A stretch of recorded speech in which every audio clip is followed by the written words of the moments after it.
在猛烈的暴风雨中，船像一片落叶般的剧烈晃动。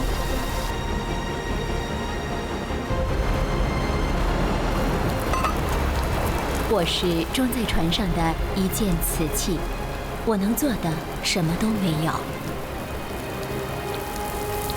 どうかお釈迦様の慈悲がありますよう。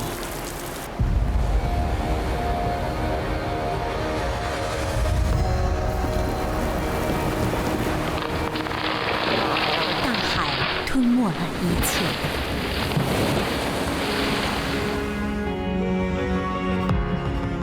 不见一丝阳光的大海深处，我沉没到了那深深的地方。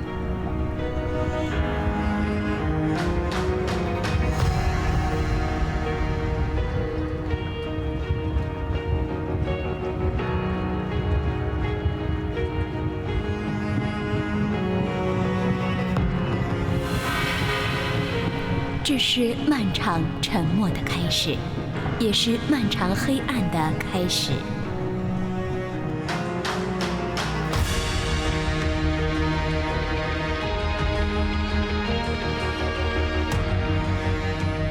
就这样，过了700年。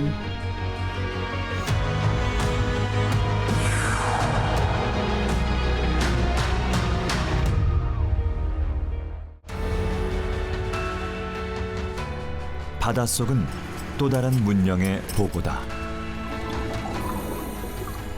역사의 바다를 항해하다 침몰한 난파선들의 흔적. 바로 해저 유물이다.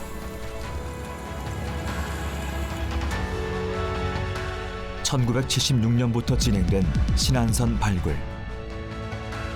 수많은 해저 유물이 수습됐다.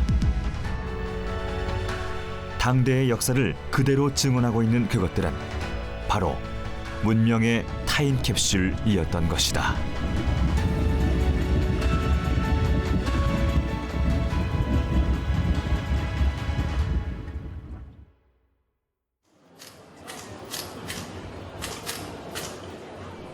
우리의 수중 발굴은 현재 세계적인 수준에 올라 있다.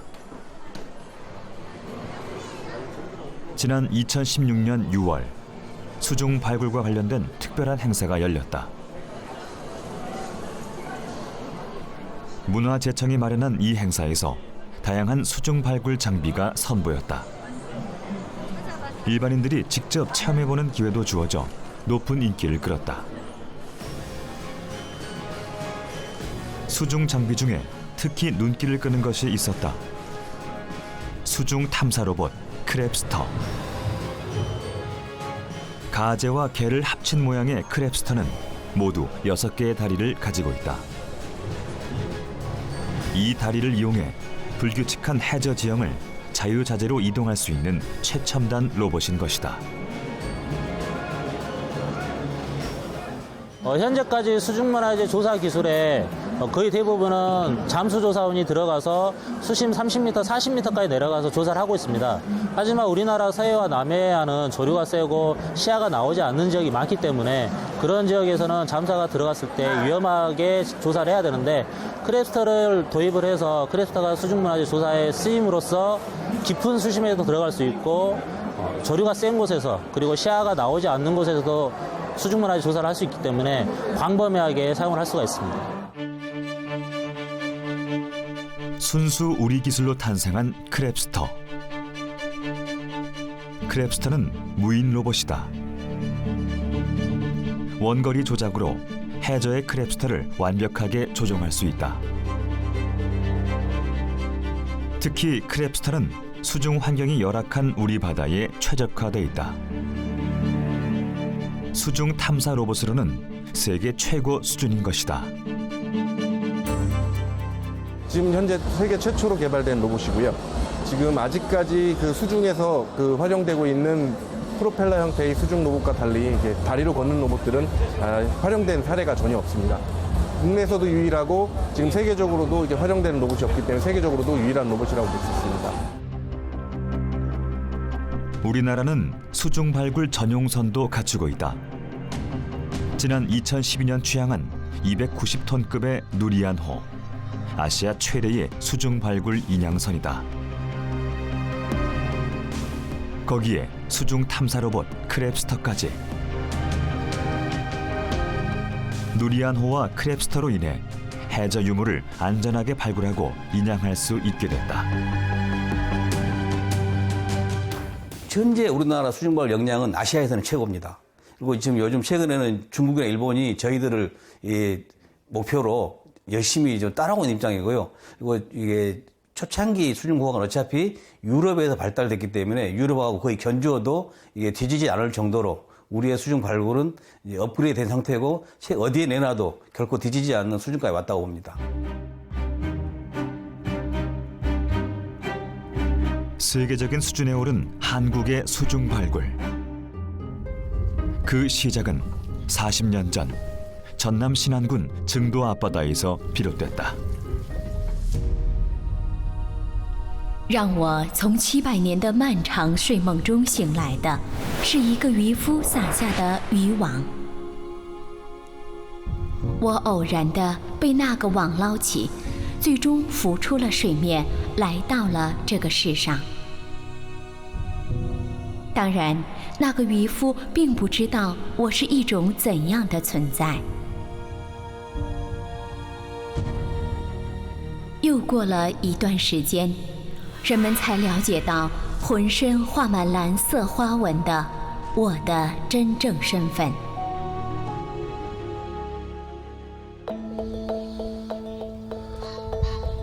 당시 증도 앞바다에서 도자기를 건져 올린 어부의 집.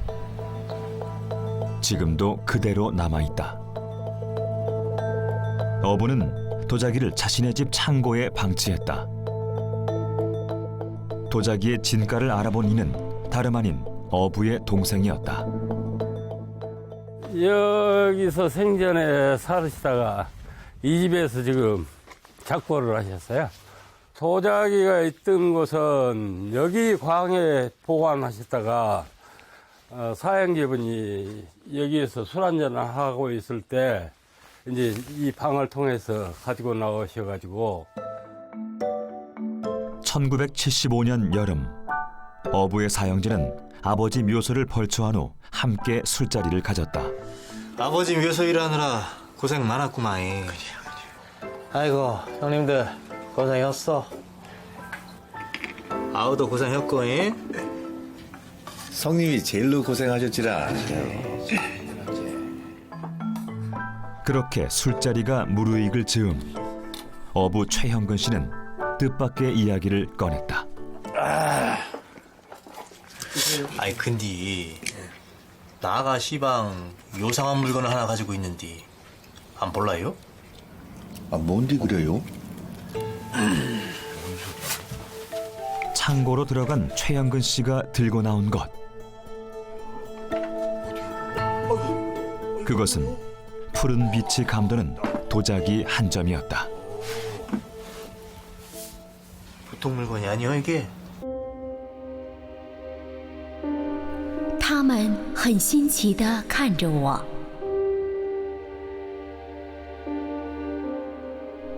其中有一个人对我尤为感兴趣，他是捞起我的渔夫的弟弟。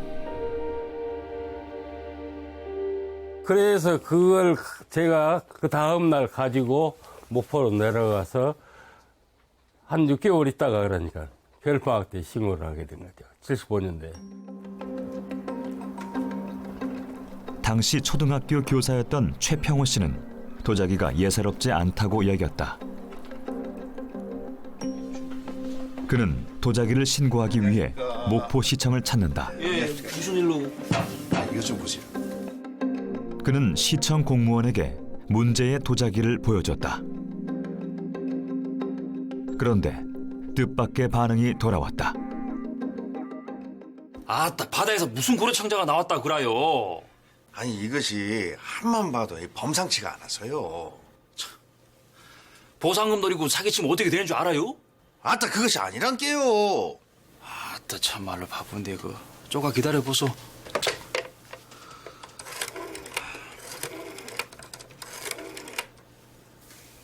예, 도청 공보실이죠? 여기 그 목포 시청인데요. 저 바다에서 고래청자가 나왔다고 신고가 들어와서 그러는데 어떻게 처리하면 될까요? 예. 이거 어디서 나왔다고요? 신안 앞바다에서 나왔니더라. 저 신안에서 나왔다고 하네요. 아, 예. 수고하세요. 저 선장님, 이거 관할 수역이 신안이라 신안군청에 가서 먼저 신고하라고 하네요. 아, 그러면 이걸 들고 신안군청으로 가져가라고요. 예, 뭐 정 신고하셔야겠다면 그러는 수밖에 없지라. 그럼 일 보시게요. 관할 수역이 아니라는 이유로 당시 목포시청에서는 신고를 받아주지 않았다.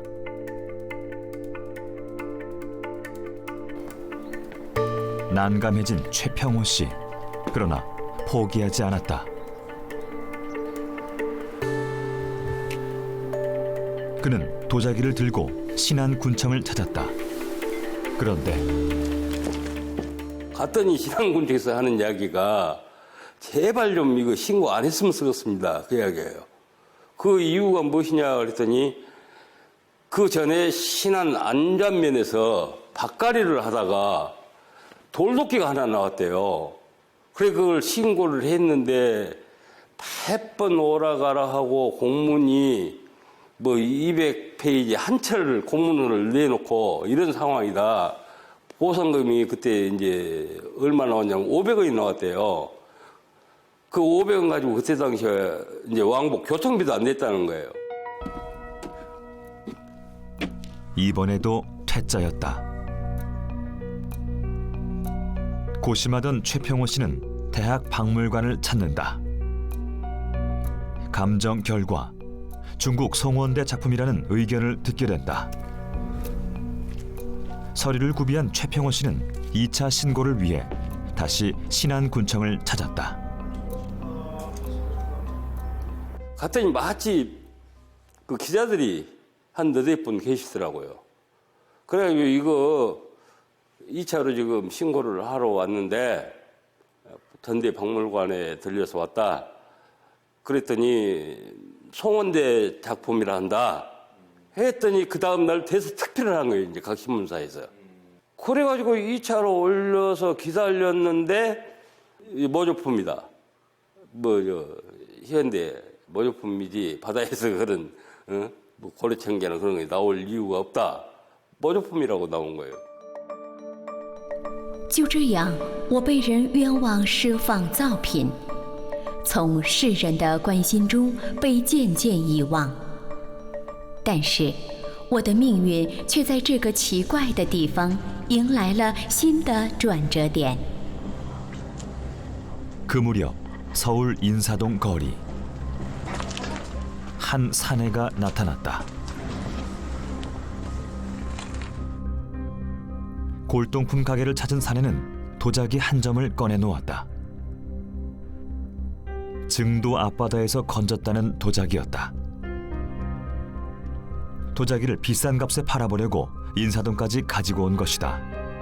그러나 흥정은 쉽지 않았다. 어허, 얘기 좀 해보자니까 그러시네. 일 없단께라. 150만 원을 준다고 했으면 한 번에 다 줘야지. 50만 원을 예탁금으로 내라고 하면 난 안 팔고 말지. 혹시 나중에라도 문제가 생기면 그때 무마비로 쓴다고 안 합니까? 도굴품으로 몰리면 그때는 어쩔 거요? 아따, 도굴한 곳이 아니라 그냥 바다에서 건진 거라게 그라요. 법으로는 그거나 똑같아요. 걸리면 쇠고랑이요, 쇠고랑. 그러면 안 팔라요.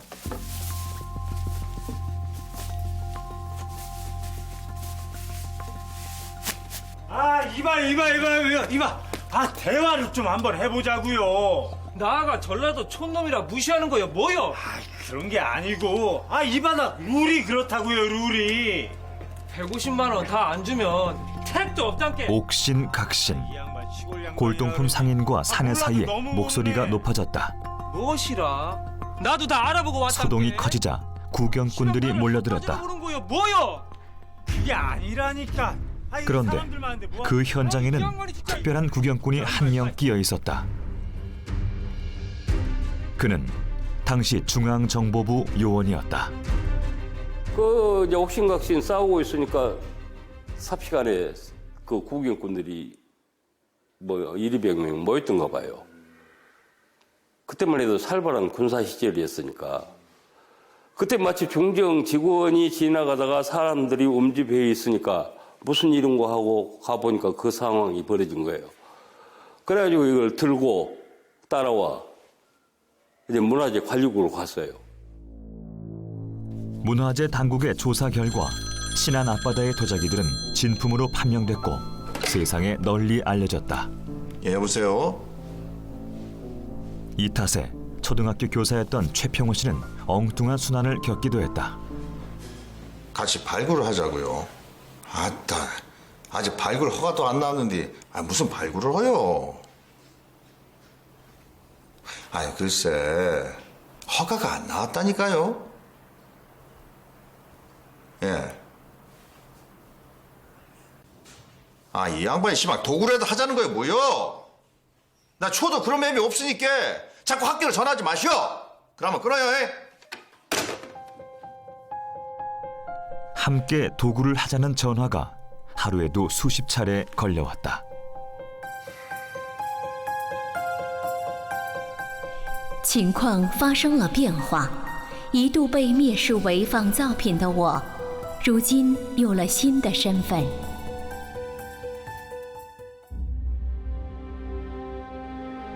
신안 앞바다가 들썩였다. 전국 각지에서 도굴꾼들이 몰려들기 시작한 것이다. 그들은 어민들의 어선을 사서 도굴에 나섰다. 단속을 피하기 위해 작업은 주로 밤에 진행됐다. 도굴은 대규모로 그리고 전문적으로 이루어졌다. 전문 잠수부를 동원한 도굴꾼들도 있었다. 당시 수많은 유물이 도굴의 피해를 입었다. 그리고 도굴된 유물들의 거래도 활발했다. 도굴로 큰 돈을 벌 수 있다는 소문이 나돌기 시작했다. 막 도굴꾼이고 이제 들어와서 거기 막 홀터된 거예요. 수없이 나온 거죠. 그래가지고 그걸 구입을 하려고 목포 선창가 근처에 여관을 잡을 수 없을 정도로 인산인해를 이뤘다고 그래요. 그걸 모두 구입하려고. 그 무렵 신안에서 가까운 목포에서도 한바탕 소동이 일었다. 무엇이요? 그것이 사실이요? 아따, 내가 비싼 밥 먹고 헛소리 하겠는가? 노다지도 그런 노다지가 없디야. 아이고 참. 저 선창의 박 선장 말이여, 광주에 집까지 샀다고 소문났단 게. 바다에서 건진 도자기 몇 개로 집을 샀다고. 에이, 설마. 그것이 그냥 도자기가 아니고 국보리야, 국보. 뭐? 시방 서울 사람들이 그거 사겠다고 아주 눈이 시뻘겋게 난리란 게. 그래요? 그럼 우리도 한번 해볼까나? 아니, 배는 내가 될랜게. 아유, 말도 안 되는 소리 하고 있어. 뭐 그러다 잘못되면 패가망신이요. 무슨. 에이, 꿈에도 생각하지 마. 도굴꾼들에 대한 첩보를 입수한 목포 경찰서 형사가 탐문 수사에 나섰다. 수사가 진행될수록 도굴꾼들에 대한 심증은 굳어져 갔다.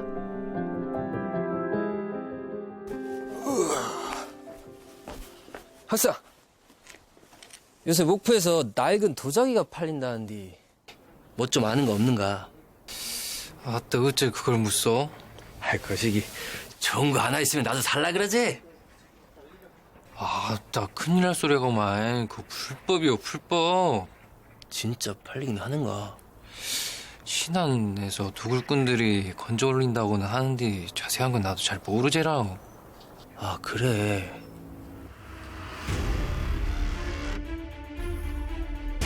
그렇게 수사가 진행되던 무렵 결정적인 사건이 발생했다. 도굴꾼 일당이 검거된 것이다. 목포역 앞에서 큰 가방을 들고 서성이던 사내들. 이를 수상히 여긴 경찰이 불심 검문을 했다. 그들은 한사코 가방을 내놓지 않으려고 했다. 실랑이 끝에 가방을 열었고 소문으로만 떠돌던 도굴꾼들의 덜미를 잡았다.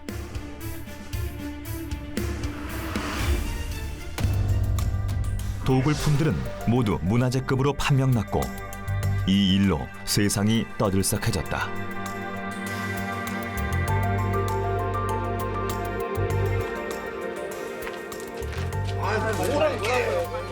그러자 증도 주민들도 적지 않은 고초를 겪게 된다. 주민들 대부분이 도굴과 관련해 경찰 조사를 받았다. 이 신고 이후 시점에서 아마 그 주변의 잠수하나 일반 어부들이 뭐 일확천금을 꿈꾸고 발굴을 상당히 많은 도굴이 이루어지다 그럽니다. 그래서 유물들이 막 밀매되게 되니까 아마 이제 관계 당국에서 이를 포착하고 그래서 많은 분들이 사실 그때 이제 그런 그 유물 발굴 때문에 고초를 겪었다고 합니다. 그래서 이런 도굴 문제가 사회 문제가 되기도 하고 언론상에도 많이 보도가 됐죠. 전문 도굴꾼 일당 검거. 이로 인해 흉흉해진 섬마을 분위기. 여기에 당국의 무신경을 질타하는 여론까지. 이제 신안 앞바다는 새로운 전환점을 맞게 된다. 정부가 본격적인 발굴에 나서기로 한 것이다. 听到正式发掘的消息，我感到非常高兴。我那些依旧被埋葬于深海的朋友们，如今也能够重见光明了。 1976년 10월 신안군 증도 앞바다. 본격적인 수중 발굴이 시작됐다. 발굴에는 해군 SSU 부대가 투입됐다. 수중 발굴에 대한 경험 자체가 없었기 때문에 해군 외에는 선택의 여지가 없었다.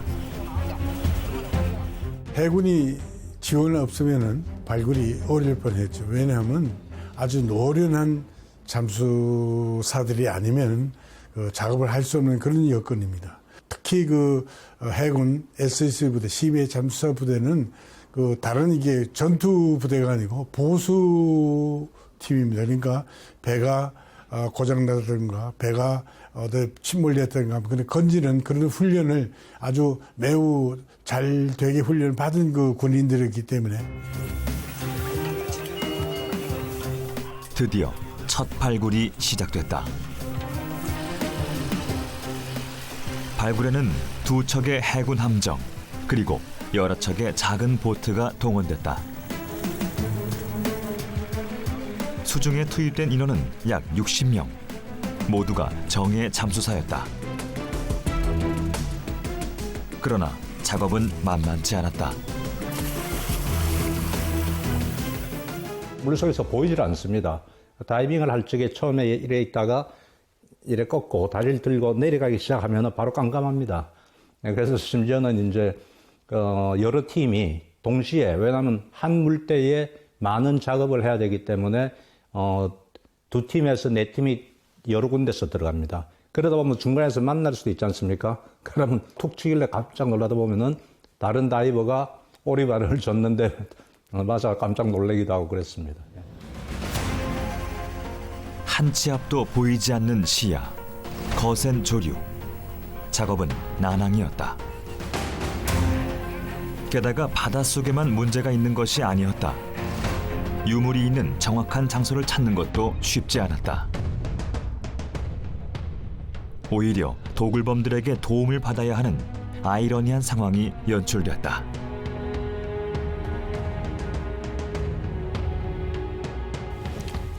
당신들 배 대주면 도자기 건진 장소 찾을 수 있는가? 예. 어떤 방법으로? 그 시기 바다에 가면 눈짐작으로 대충 찾을 수 있단게요.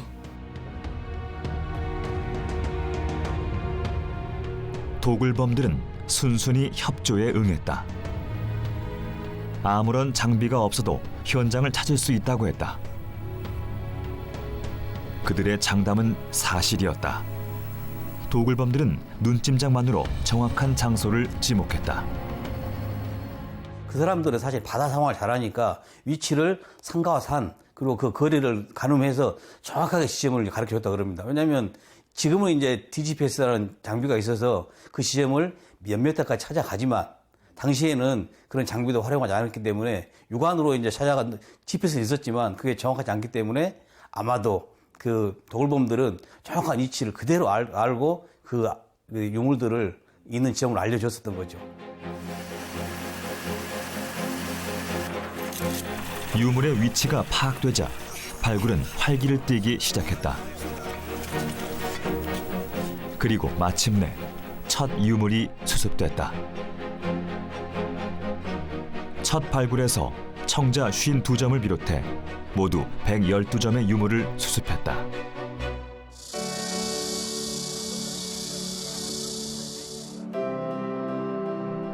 이후 1984년까지 8년간 11차례에 걸쳐 신안선 발굴이 이루어졌다. 신안선 유물의 대부분은 도자기였다. 7점의 고려 청자를 포함해 2만여 점의 도자기가 원형 그대로 발굴됐다. 이 발굴로 우리나라는 중국 송원대 도자기를 가장 많이 보유한 국가가 됐다.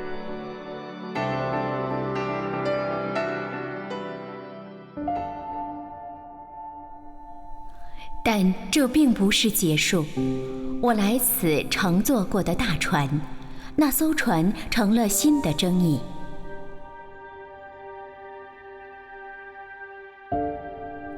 신안선 발굴이 한창이던 때 세상을 발칵 뒤집는 사건이 발생했다. 신안선이 일본 선박이라는 주장이 제기된 것이다.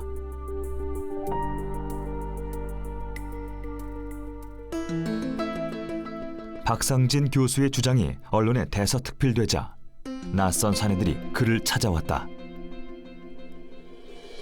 중앙정보부 요원들이었다. 그들은 다짜고짜 박상진 교수를 연행했다.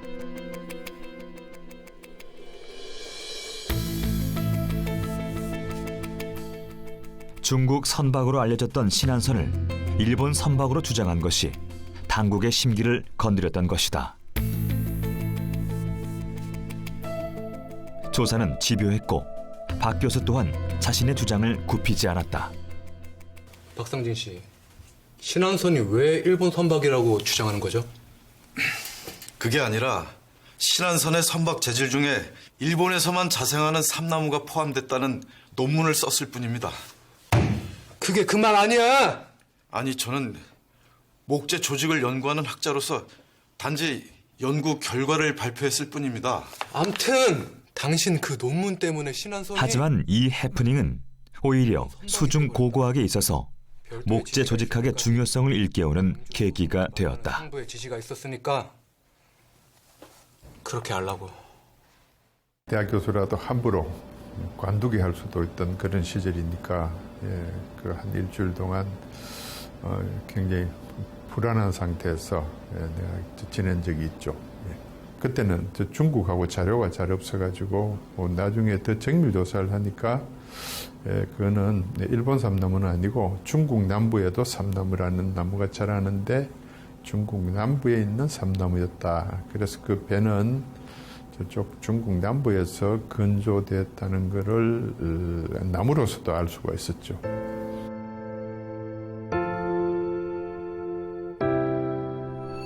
신안선은 중국에서 건조된 선박이었다.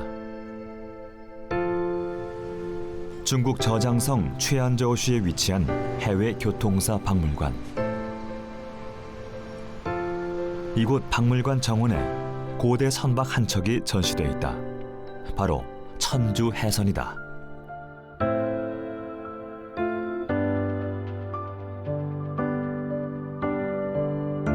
천주 해선은 신안선이 발굴되기 2년 전인 1974년 발굴됐다. 수중에서 발굴된 것이 아니라 갯벌에 묻혀있던 것을 우연히 발견한 것이었다. 덕분에 선박의 원형을 그대로 간직하고 있었다.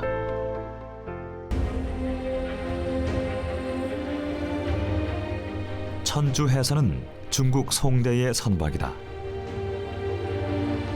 그런데 그 구조가 눈길을 끈다. 배 밑바닥이 뾰족한 첨저형의 이른바 수밀 격벽 구조를 갖추고 있다. 신안선의 구조도 이와 같다. 배를 여러 칸으로 나눈 수밀 격벽 구조는 침수가 발생하더라도 배의 급격한 침몰을 막아준다. 就两艘船的这个船型来说呢，都是这个传统浮船的造型。那传统的浮船它的一个特征就是船身高大如楼，然后呢首尖尾阔，然后呢这个是尖底的一个船型。然后这个帆船呢，它是以水密隔舱的这个技术来进行建造的。那么我们在这个泉州湾的这个宋船里面就可以看到，很明显的看到，还有我们新安沉船的这个船型的这个可以看到它的这个建造的一个技术。 천주 해선을 계기로 중국도 국가 차원에서 수중 발굴을 진행하기 시작했다. 이후 난하이 1호, 나나오 1호 등의 고대 선박을 발굴했다.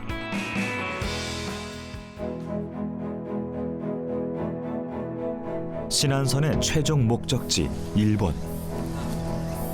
일본의 수중 발굴 수준은 어느 정도일까? 일본 나가사키현의 작은 섬 다카시마. 이곳 박물관에 많은 수중 문화재들이 전시돼 있다. 이들 유물의 대부분은 여몽연합군 선박에서 수습한 것들이다.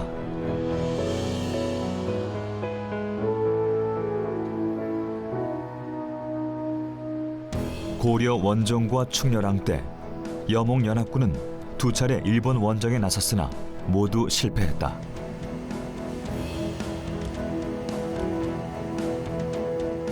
이때 침몰했던 여몽연합군의 선박에서 이 유물들이 수습됐다.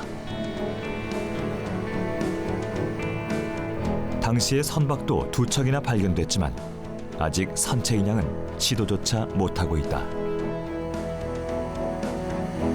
やはり引き上げるとなると多額な費用もかかりますし、それから上げてもやはり空気に触れると風化いたしますので、やはり保存処理をしていかなくてはいけません。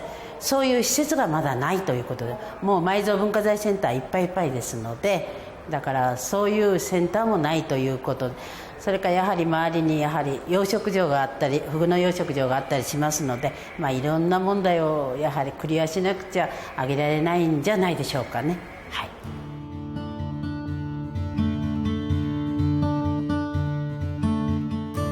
다카시마의 수중 발굴 현장을 찾았다. 일본의 수중 발굴은 우리와 달리 중앙 정부의 지원은 전혀 없고 오직 지자체의 지원만으로 이루어지고 있다. 그러다 보니 예산 부족 등의 이유로 발굴 작업은 소극적으로 진행될 수밖에 없다. 発掘調査をすると当然船が出てきますけども、船は今のところ現地で保存をしています。でそうすると現地の保存状況がどう変化するのかっていうのを常に調べなきゃいけないので、絶対的に環境変化を調べることが必要なんですね。そのための作業です。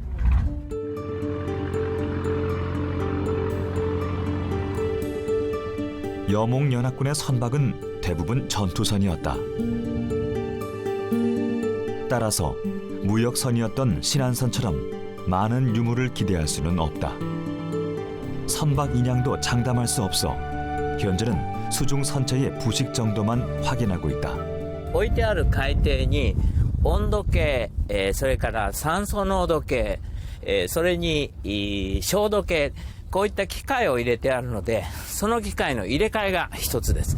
でもう一つは今2号線の近くに木材と鉄と銅の破片を中に埋めて、これが1年間の間でどのくらい劣化するのかっていう、そういう海の中の劣化の実験をしています。その実験の機材を埋めてきたところです。下から3段目ぐらいです。そう。2段目か3段目ぐらい。このが下から2段目か3段目ぐらいの間に、だいたいこれぐらいの高さのところに突っ込む。隙間以外なんかある。土のの中に。じゃあ破って入れる中でもある。いやじゃあ押さえるだけ。隙間に。であと土ので埋めとけばいい。そうですね。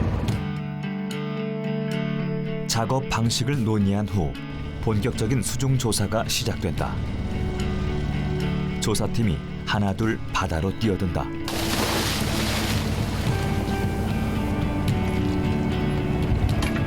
아직 수중 고고학이 자리 잡지 못한 일본에서 이케다 교수팀은 고군분투하고 있다.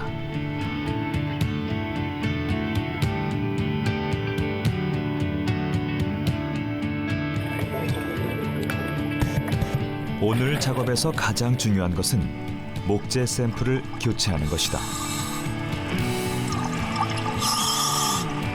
조사팀은 이미 목재를 종류에 따라 해저에 박아뒀다. 박혀있는 깊이에 따라 목재의 부식이 어떤 차이를 보이는지 알아보기 위해서다. 아직은 데이터 수집에 머물러 있는 단계다. ここの部分がですね、海水に出ているところです。で、下の方が深くなるわけなんですけども、上の方が木材の劣化が激しくてですね、深くなるにつれて、劣化が遅くなることが分かりました。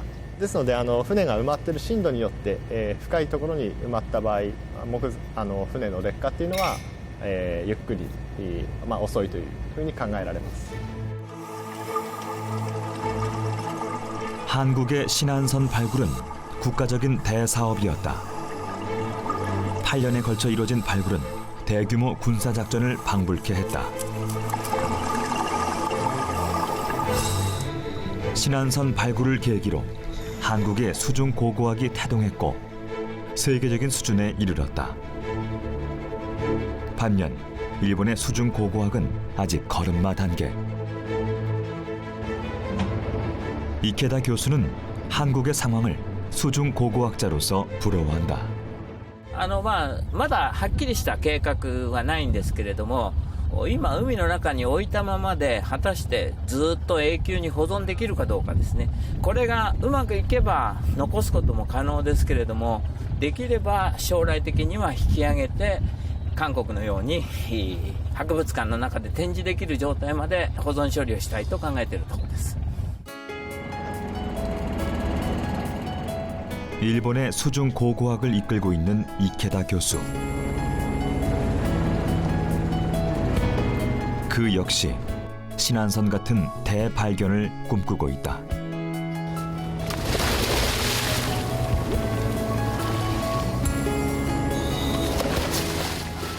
그 꿈은 언제쯤 이뤄질 수 있을까?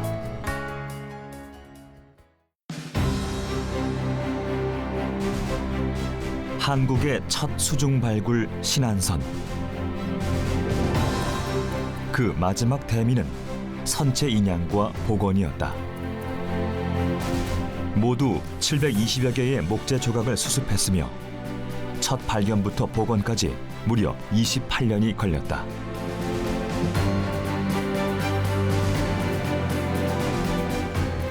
(18년에) 걸쳐 진행된 탈염과 보존 처리, 그리고 또다시 8년간의 지난한 작업 끝에 마침내 그 복원에 성공했다. 신안선 발굴은 대한민국 수중 발굴사의 위대한 서막이었다. 신안선 발굴 경험을 바탕으로 한국의 수중 발굴은 비약적인 발전을 거듭했다. 신안선 이후 40년, 14척의 고선박을 포함해 12만여 점의 수중 문화재를 발굴했다. 문명을 건져 올린 쾌거였다.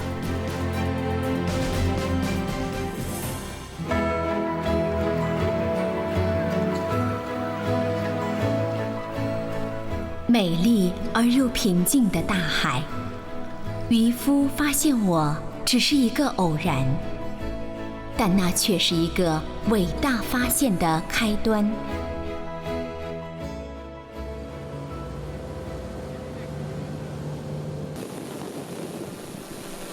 지금도 우리 바다 곳곳에서 수중 발굴이 진행되고 있다.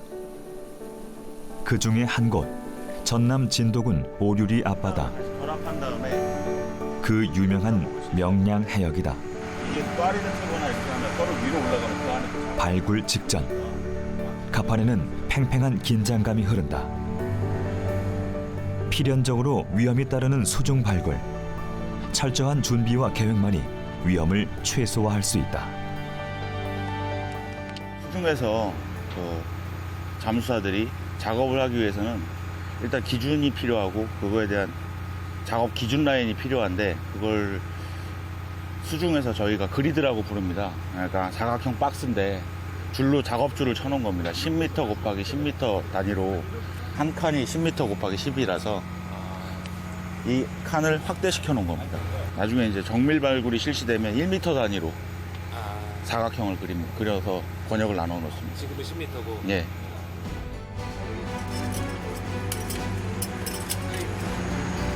잠수사들이 입수 준비를 한다.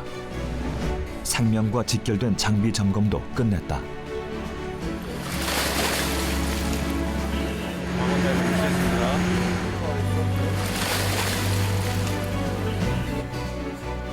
이곳은 신안 증도와 마찬가지로 수중 상황이 좋지 않다. 한치 앞을 분간할 수 없을 정도로 시야가 안 나오고 특히 거센 조류로 악명 높은 곳이다. 잠깐의 실수도 치명적인 사고로 이어질 수 있는 수중 발굴. 따라서 통제실의 역할이 매우 중요하다. 네, 알겠습니다. 사람입니다. 이거 물버리라고요? 네, 알겠습니다. 모든 작업 상황도 꼼꼼히 기록한다. 행여나 수중에서 제토 조사 중에 특이 사항이 발생할 경우에는 언제든 조사원이 수중에서 작업을 정지시키고 특이 사항을 체크하기 위해서 우리 조사원들이 직접 잠수를 해서 수중 촬영을 한다든지 수중 실측을 한다든지 혹은 어떤 식으로 해당 그 유물들을 조치할 것인지를 판단을 내리는 겁니다. 그래서 실제로 이 통제실에서 이루어지는 작업이 우리 수중 발굴 조사에서 이루어지는 가장 중요한 일이 일어나는 그런 장소입니다. 이곳 오류리 앞바다는 유물이 여기저기 널려 있는 상태. 하루에 하나 건져 올리는 것도 쉽지 않은데 오늘은 수확이 괜찮은 편이다.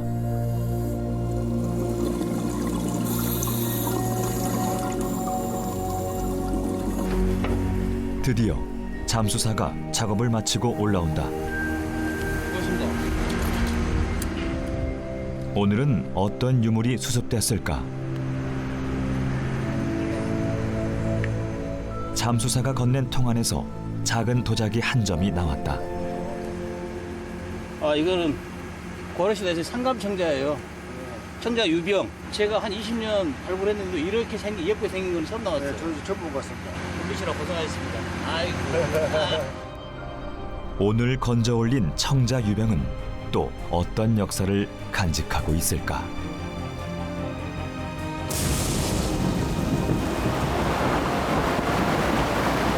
(700년) 전 신안선의 마지막 대항해. どうかお釈迦様の慈悲がありますよ. 선박은 뜻밖의 폭풍우를 만났고 상황은 걷잡을 수 없이 악화돼갔다. 我只是一件瓷器，什么都做不了。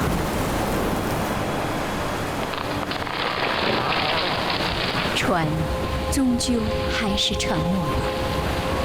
我和其他瓷器，还有铜钱等无数物品一起葬身到了大海之中。船上的人们也陷入了与我相同的命运。就这样开始了700多年的漫长等待。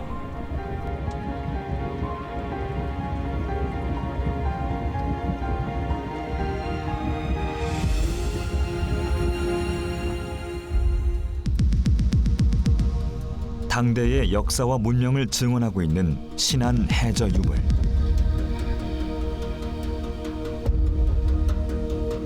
이 유물들을 통해 신안선에 누가 타고 있었는지도 알 수 있다. 신안선에는 한중일 3국의 선원들이 타고 있었으며 이들은 무료함을 달래기 위해 장기를 두기도 하고 저마다의 조리기구와 식기로 밥을 먹었다. 또한 유물들을 통해 당대의 동아시아 해양 교류사까지 파악할 수 있다. 결국은 그 어느 한 순간에 어떤 사고에 의해서 그대로 물속으로 침잠되어 있다가 오늘날에 우리에게 다가오는 것이죠. 그래서 육상에서는 이와 같은 유물을, 이와 같은 유적을 만나보기는 대단히 어렵습니다. 즉 과거에 있어서의 어떤 당시 시대의 모습을 그대로 우리한테 보여주는 타임캡슐과 같은 그와 같은 유물이 바로 수중유적이라고 볼 수 있겠어요. 한중일을 잇는 신안선의 항로는 당시에 빈번하게 사용되던 항로다. 이는 21세기 해양 강국을 추구하는 우리에게 시사하는 바가 매우 크다. 세계로 뻗어나갔던 당시의 해상 실크로드, 그 시작점이 바로 신안선의 항로이기 때문이다. 바다를 통해서 언제든지 어떠한 세계와 연결될 수 있다라고 하는 그런 의미를, 현대적 의미를 생각하고 21세기의 새로운 태평양의 어떤 시대의 길로 확대시켜 나가는 그런 미래적 생각이 관철될 때 그 신안선의 역사는 완결되지 않을까 하는 생각을 해봅니다. 直到今天，在大海的某个角落，依旧会有千千万万的朋友们带着与我相同的记忆，等待着漫长的时光。他们的记忆，说不定就是一段新的历史。